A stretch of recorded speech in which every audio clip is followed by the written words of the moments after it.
Good morning. It's good to see you today. Hope you're doing well. Our reading this morning comes from Luke chapter 10 at verse 1. It is the account of the 70 being sent out. It says in verse 1, He sent the 70 out 2 by 2 before His face into every city and place where He Himself was about to go. He's making His way towards Jerusalem. We know what He's doing. He is preparing them for a time. He's preparing them for a time when He's going to ascend into heaven. And these 70 and the apostles, they're going to have to walk by faith. The Lord is not going to be looking over their shoulder, at least on this earth, carrying them every step of the way, if you will. He's preparing them for a time where they're going to have more responsibility because there was plenty of work to do. Remember what Jesus said. This was the time as He sends the 70 out. Remember what Jesus said. He said, I have come to the lost sheep. He was looking for the lost sheep of the house of Israel. There was work to do. This was not the time of the Gentiles yet. So He sends them out. He sends them out everywhere where He's about to go.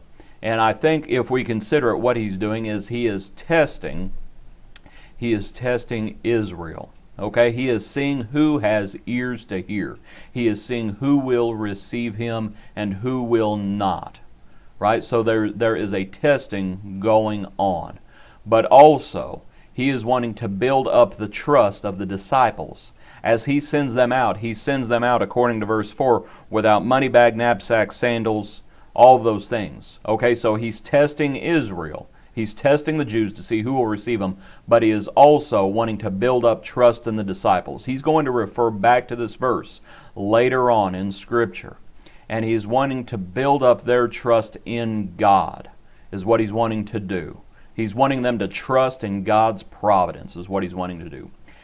He sends them out 2 by 2, and that is a wonderful thing. He does not send them out 1 by 1, right? He doesn't send them out and say, every man for himself, cover as much ground as you can. Every single one of them had a companion. There is something to be said about companionship. There is something to be said about fellowship in the scriptural sense of the word. Every single one of them had a co-worker, right? There's something to be said about fellowship, about companionship. There's something to be said about confirmation. Remember the verse, in the mouth of 2 or 3 witnesses, everything may be confirmed, right? Every single one of them had a co-worker there confirming the gospel as they were going out preaching that the kingdom was at hand. There was not a single one of them that was alone. And it is a wonderful thing. What I wanted to leave you with this morning as you go about your day is that the Lord needed them. He talks about in verse 2, the harvest truly is great, but the laborers are few. Therefore pray the Lord of harvest to send out laborers into His harvest. The harvest is still great. There is still so much work to do. And that is why the Lord needs us. The Lord needs you.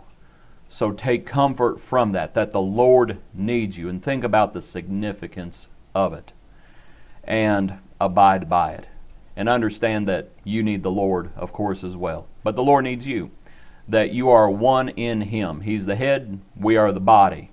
We are instruments of righteousness for Him. I hope you've enjoyed this study this morning. God bless you today. Be a blessing to someone else. I hope to see you tomorrow morning. Thank you for tuning in.